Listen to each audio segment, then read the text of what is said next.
पहिली बॅच बघून असं वाटलं दिवाळीत फटाके नाही तर शंकरपाळी जळाली आहे. दुसरी बॅच आली तेव्हा असं वाटलं हा आहे खरा गोल्डन मोमेंट. छानपैकी सोनेरी रंगावरती तळली गेली होती शंकरपाळी. लेयर्स पण दिसत होते छानपैकी इथे, आणि टेस्टला पण खूप बिस्किटांसारखी खुसखुशीत लागत होती. इथे बघू शकता तुम्ही, खुसखुशीतपणा आतमधून पण दिसतोय आणि टेस्टला पण छान झाली होती. आपली कौतुक आपणच करायचं. चला तर तुम्हाला रेसिपी दाखवते. 1 वाटी दूध घ्यायचे, त्याच्यामध्ये 1 वाटी पिठी साखर, हे व्यवस्थित एकजीव करून घ्यायचं, उकळी काढून घ्यायची त्याला, आणि त्याच्यामध्ये त्यानंतर त्याच वाटीने आपल्याला तूप घालायचं आहे. आणि तूप ह्याच्यामध्ये मेल्ट होऊन जातं कारण की दूध गरमच असतं. तर ते आपल्याला एका पातेल्यामध्ये घ्यायचं आहे, परातीमध्ये घ्यायचं सॉरी.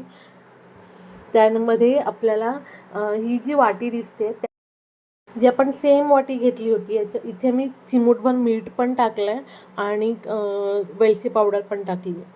आणि त्याच वाटीने आपल्याला 6 वाट्या मैदा घ्यायचा आणि ते एकत्र मळून घ्यायचं व्यवस्थित. आपल्याला चपातीच्या पिठासारखं मऊसूत नाही करायचं, थोडं कडकच करायचं. पण इथे माझा थोडा प्रयोग फसला होता कारण की मैदा कमी पडला होता. त्यानंतर मी मैदा हा इथे वाढवला आहे. हा पिठाचा गोळा व्यवस्थित कडक असा मळला गेला आहे. तो आपल्याला एक अर्धा तास तरी झाकून ठेवायचा आहे.